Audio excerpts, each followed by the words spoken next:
So we're going to go ahead and call the meeting to order. Speaker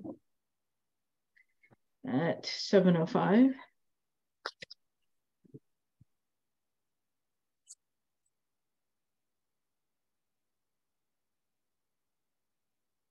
Okay.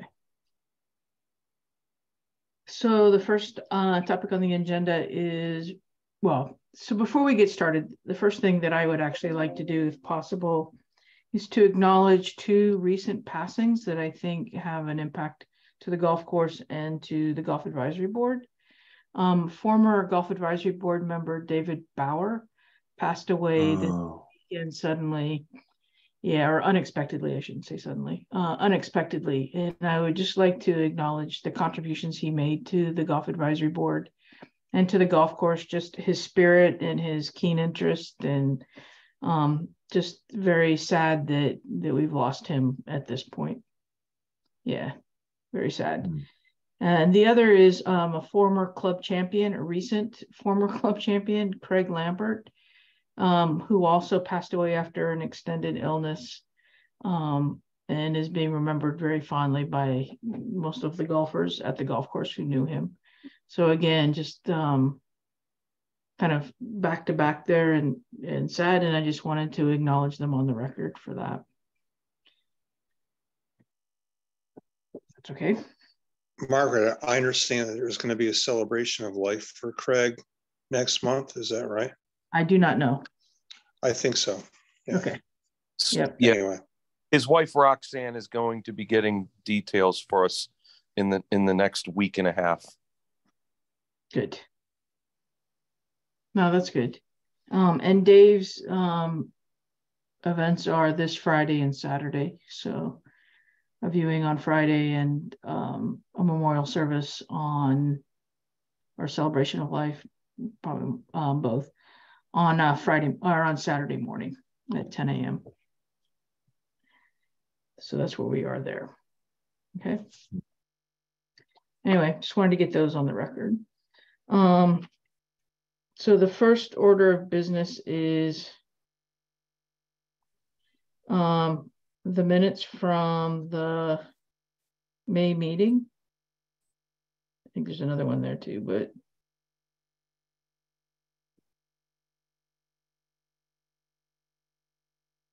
or the April meeting, sorry. April meeting, yeah. Got my months mixed up here. I have taken a look at them, because I know Marie provided them back. I didn't have anything to add or change.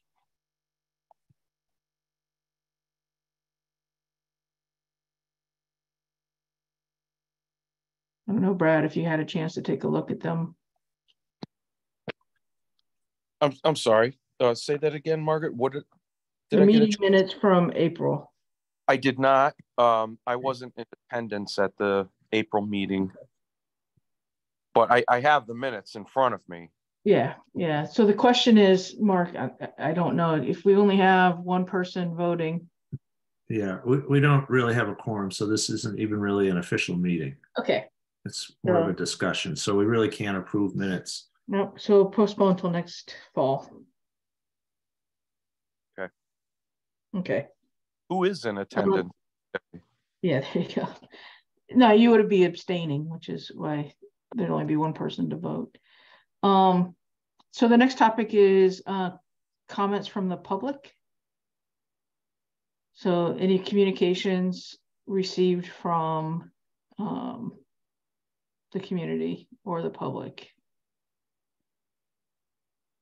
I can say anecdotally that I'm getting lots of comments from people, both members and non-members that are visiting the course, about how thrilled they are with the capital improvements being made, as I am as well.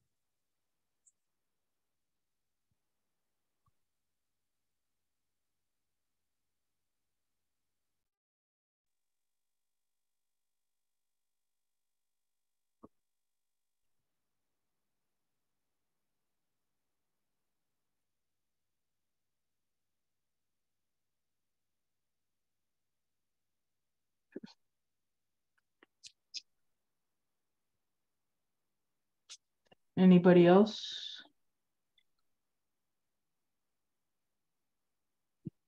Or no, Eric or Todd, any comments? Any neighbors? Anything along those lines who've communicated? I think you can ask Mark about one of our neighbors. Oh, wow. We start with a chuckle. Here we go. Yeah. So I had a conversation with one of our neighbors who's requested we put a net up between the golf course and their home to keep the golf balls from hitting against their house. It's a relatively new home, been there for about 2 years. Is it the White House or the Blue House? Not sure. Are we talking about Gulf Street? The left of 14. Left of Fort? No, they're talking about that. Yeah. It's got to be the Blue House, right? It's not the house with the pool. It's the other one, Right, it's close the to blue the house. out of bounds line. So just curious, where does the town / golf course stand on that? Just Conversation we had was that it was not something that was in the budget. We'd have to budget for it, and I think it wouldn't surprise me if additional requests came in throughout the course. If the decision was made to put a net up. Oh, for sure. I can think of somebody over on 11 that would be all over you. Yeah. Right. Yeah. I would hope that the town would make the decision to not entertain that request. Isn't there some onus on the homeowners for building there in the first place? They chose to build there. Certainly the That's golf course correct. has been around a lot longer than any Right. of these homes. And The person who owns the property behind the first green went through the same thing, I believe, before my time. And they ended up putting up their own net and arborvitae row of trees. Mm-hmm. So I think the precedent has already been set, or, you know, if you live adjacent to the property, that it's on your end to protect your property the way you want to. Barry Toohey down on 16 put up his net before my time as well. I guess probably when they redesigned the course. Yep. So. and Right. This is a reoccurring thing that has come up for at least 25 years since I've been here. And there's something that was decided by, I guess, the town attorney, that is something called assumed risk. And then if you buy a home or if you build a home next to a golf course, there's a chance you're going to get hit. And also, it also extends to golfers. If you're playing the game, there is an assumed risk that you may be hit with a golf ball. So I think what gets us in trouble, though, is that we have golfers who hit these houses and don't say anything. So the golf course also is, not that I disagree with you, Todd, but we also have kind of a culture on the golf course of not saying anything when we do damage to someone's property. but I don't think that comes onto the golf course. I think the responsibility is on the individual. And I think there's a sign on the first tee that says that golfers are responsibility for any damage that occurs through their play. I understand. Nobody reads that sign. It's kind of small. Or the sign's big, letters are small. So I mean, just want to be real clear here, Todd. I agree that it's the homeowners who assume the risk. I think we, through this discussion, probably need to get a more current understanding of those rulings. 25 years ago, laws have changed since. and kind of the philosophies have changed since, but I also need to think that we need, as a golf course, to be thinking about what we can do to be better stewards of the neighbor's property around the golf course. Even though we don't have direct responsibility to protect it, what can we kind of try to help our golfers who come in, both the people who are seasoned regular players, as well as those who walk in once a year, to help them understand that if they do damage to property, they're responsible. Well, for instance, this past week, there was a house on the left of number 11 that was hit, and a window was broken, and the homeowner came out and the golfer came up and they spoke, and there was phone numbers exchanged or whatever. And I mean, really, that's the way things should be. I agree. Margaret, are you suggesting the culture at this golf course is different than other golf courses? Because that's how I interpreted it. No, that's not what no, because it's the same. It's the same in a lot of different places, but there are places where, no, that's not what I'm saying at all.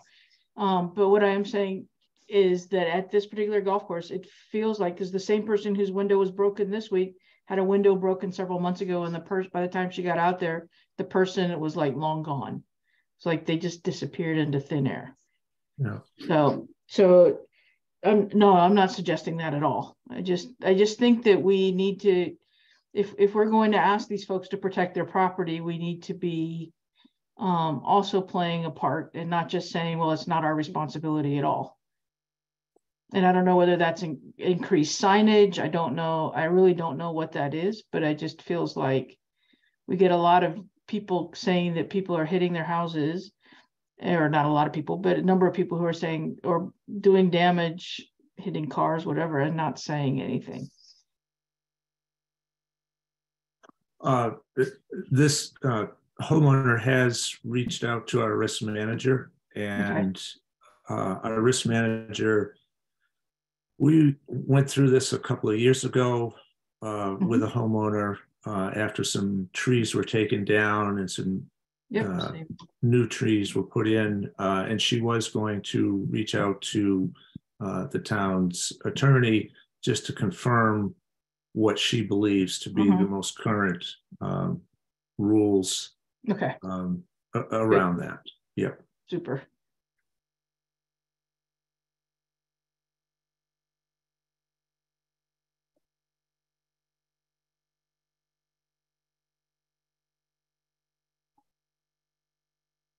But just to be clear, it's the property owner's responsibility through whatever means to protect their property. It's not ours. And they have done zero landscaping on that side of their house. So, no, they put one tree up eventually. Yeah, some landscaping has been done because we've been asked to cut the invasives back because they were encroaching on the plantings that were done by their landscape architect. Or in the blue, or perhaps that's a different, I'm just repeating what I've been told. Okay. Perhaps they worked on a different side of the house, but yeah. Cool.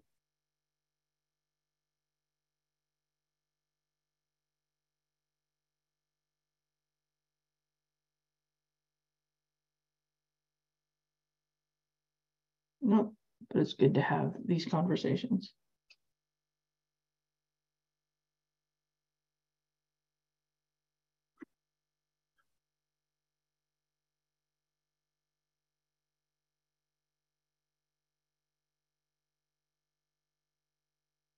Okay. Anything else? If not, I think the next one is correspondence from the board. I have Marie's report from the Shinnecock Women's Golf Association. We held our spring meeting on Tuesday, April 11th. one of the key agenda items was clarification of USGA rules regarding temporary abnormal course conditions. I think, Todd, you were brought into that conversation at some point. Our opening day event was scheduled for May 21st, unfortunately, due to rain. That was the golf portion of that day was called off, and we ended up just meeting for dinner later in the afternoon. The women have started playing in earnest. We started on Saturday, April 29th, and we'll continue on through the end of September. Our membership this year is very robust. We have 55 women who have joined the Shinnecock Women's Golf Association. That's an increase, a net increase of 10 new members this year to the Women's Golf Association, which is actually pretty good.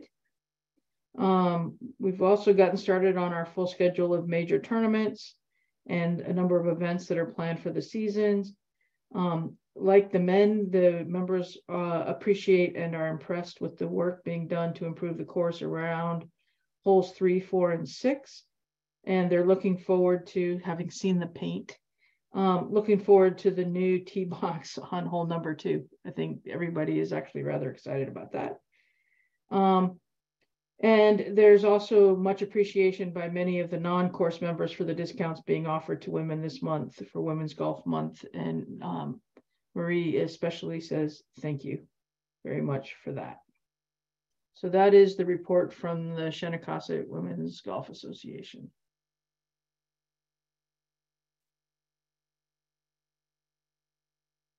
So it's good. I think the key one there is the net increase of 10 new members back up to 55. That's over the last 4 or 5 years, that's an increase of about 20 people. So.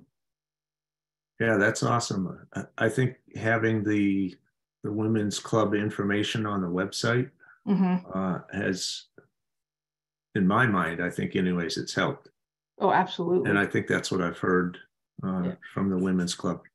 No, definitely. That has made a big difference in people being able to get connected and find us. Yeah. And hopefully the continuing to commit to honor National Women's Golf Month and, you know, offering the discount that we are now in our 2nd year. Yep. Just introducing more women to golf at Shinnecock. Yeah, I agree.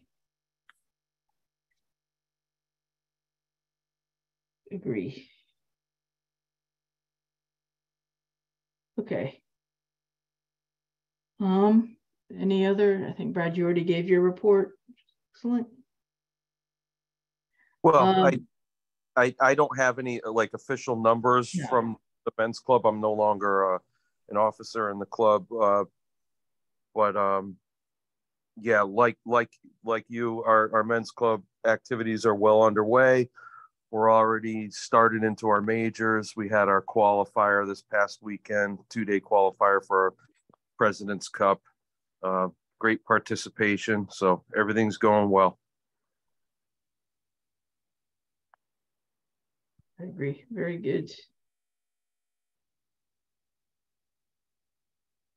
All right. Next agenda item, I think, is the course report.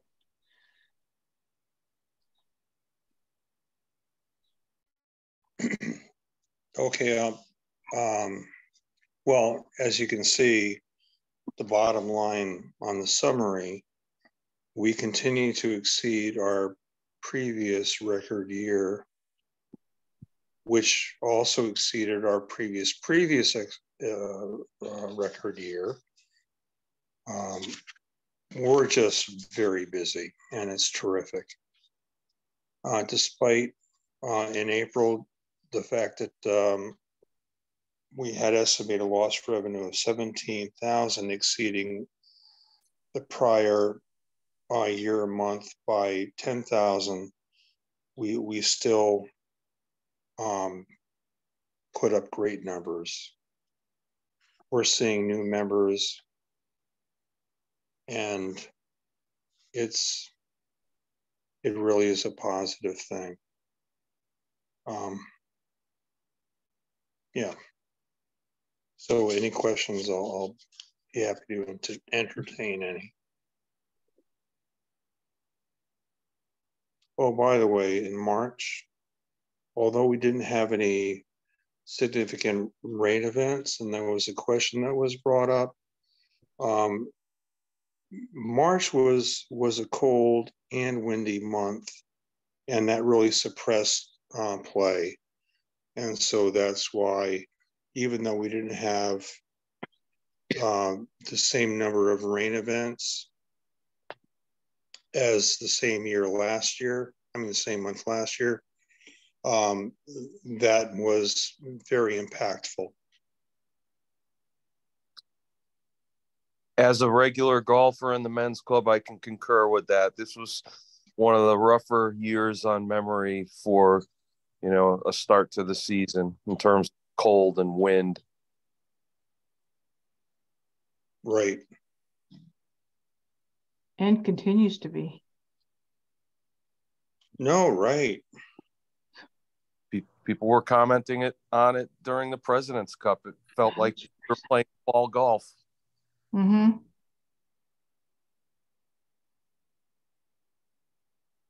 So I think the numbers are great despite the weather challenges.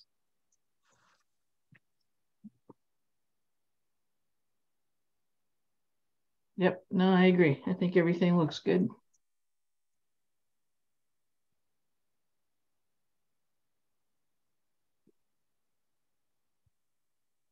Excellent.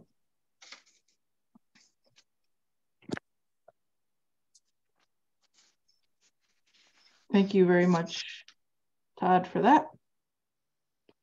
Mark, the marketing report.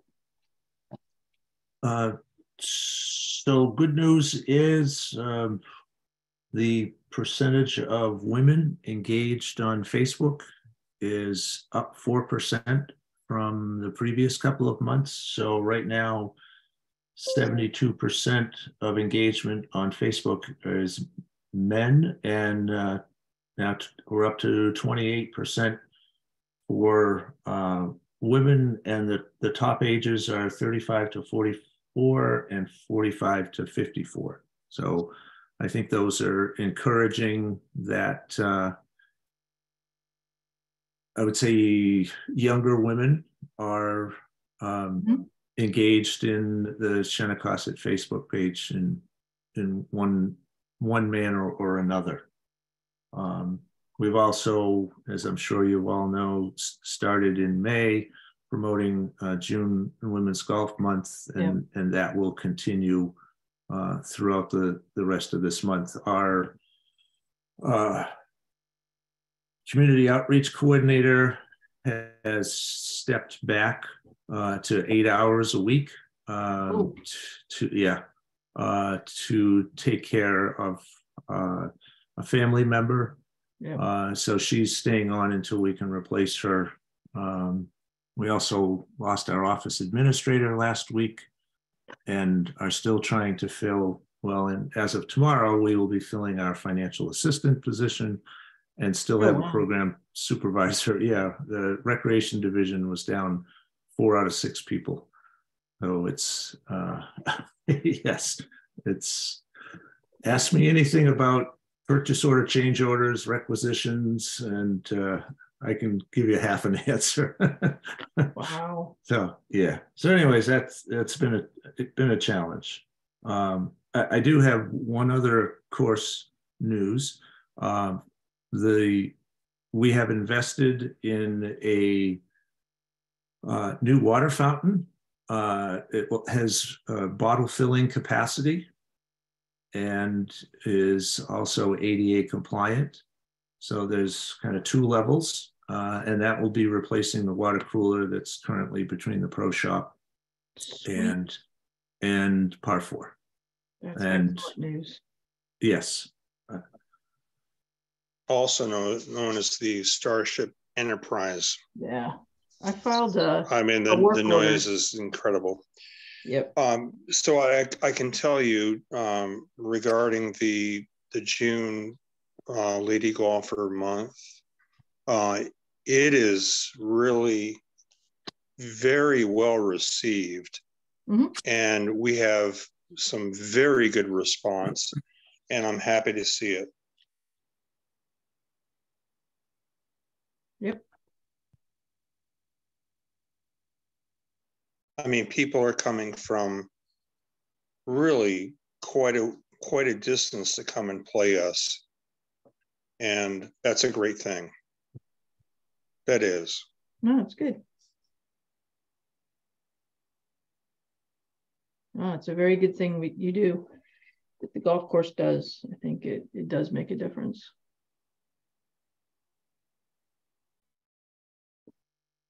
And I'm very happy to hear about that water fountain.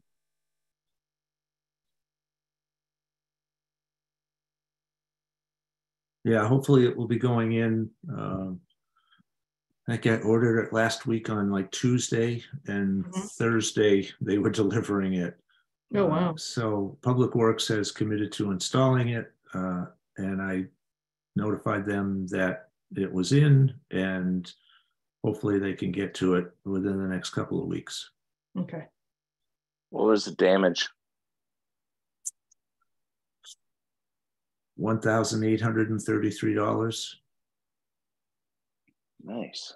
Yeah. Yeah, I think that's, I think, Eric, I had told you it was probably going to be over 2, but it came in.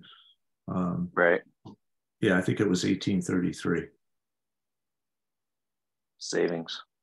Yeah. Yep. And hopefully we'll save on plastic bottles by having a bottle filling station. Yeah.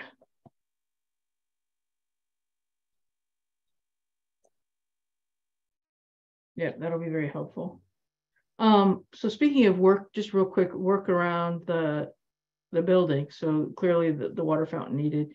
Any progress on the restrooms? It looks like they're doing some sort of asbestos abatement on the far side of the restaurant. Yes, that is correct. That has to be completed first before they can start on the bathroom renovations. Okay. I think the plan is to, this is a Public Works project, so I think the plan is to bid that sometime later on this summer, and work would begin sometime in the fall when play is seasonally adjusted. Yeah, it tends to slow down. And then one more for Eric. Eric, when does work begin on renovating your space? I know that we had talked about there potentially being some money for that building down where, if you can call it that, where Eric works, or Eric's office is. Yeah, that's a Public Works project. I really don't have a timeline on when that's supposed to start. I do know plans have been developed. Margaret, I'll follow up and find out where they are. I know Public Works has been down, has had an open engineering position for over a year. Wow. Yeah. It's difficult to get people to apply, and it's difficult to get good people to apply.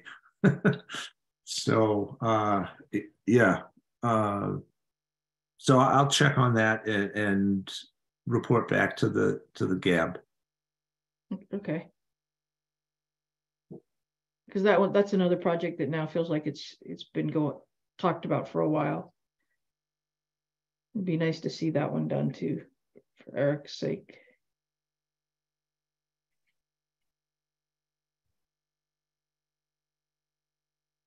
Okay. Next is status of goals and objectives.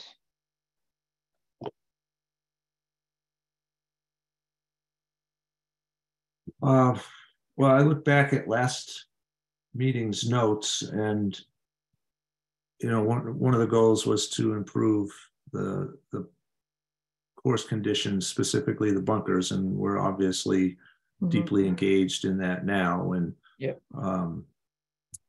the work that was, so work is ongoing and will continue. I'm not sure how close they are to wrapping up. Erica, have they started phase 2 or?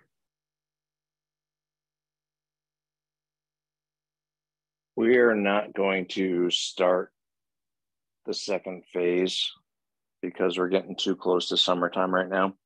Oh, gotcha. So they're going to be Okay. at least another 2 weeks to finish this phase.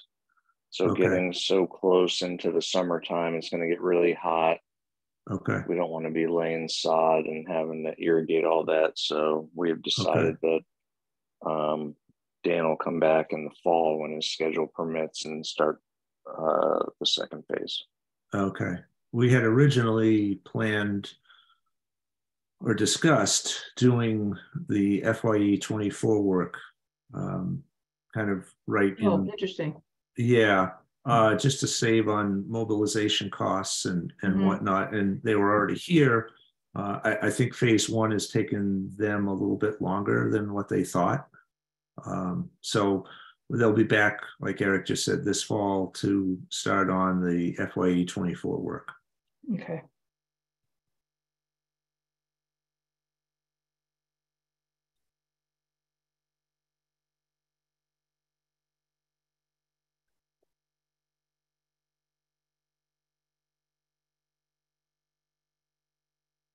Yeah, I think it's looking good. Bunkers are looking good.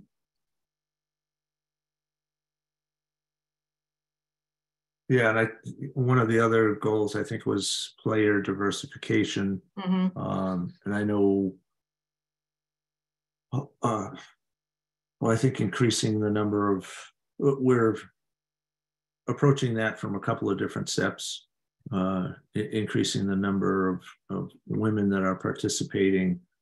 And then we also have the kind of the directive from the council to come up with a program as we move into, well, it wouldn't be for this season, but for next year, having some type of a scholarship program and clubs available. And I know that there was some commitments made on the golf advisory board to do some research and see what other courses are doing.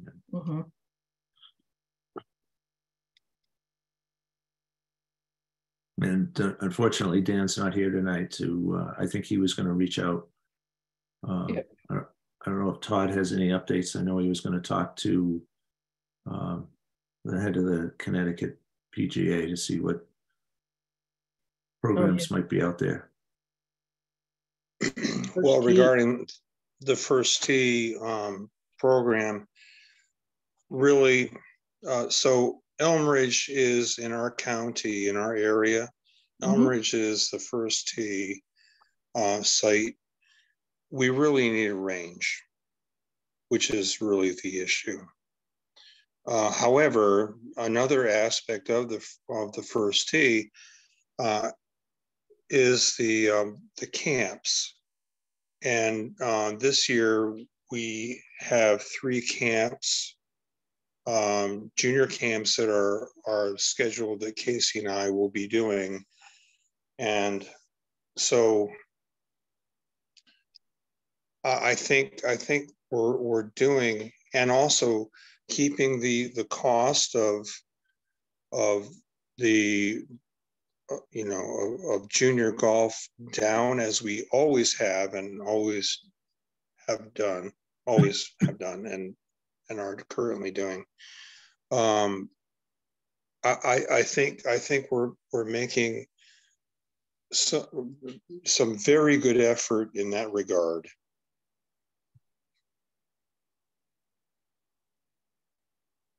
When are the camps scheduled? I don't have the days in front of me, Margaret, but there's one at the end of this month. There's one in July, and there's one in August. So there are 2 that are designated beginner camps, and the camp in August is designated as an advanced camp. That really doesn't matter, really, because I mean the players can transition from, if they took a beginner camp, they can listen. There's no test. We take anybody, and always we have always, if a young golfer or aspiring golfer does not have equipment, we have equipment. We've always provided equipment for the young kids who don't have anything. We've always done that. And there are a few, there are one or two every camp that doesn't have any equipment. We provide it. Mm-hmm. And Casey and I do not charge for for our effort. We're happy to do it.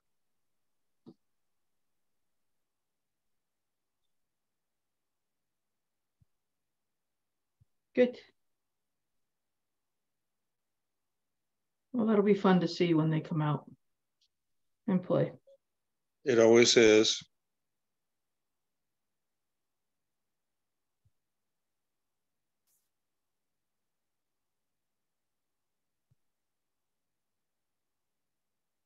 Excellent.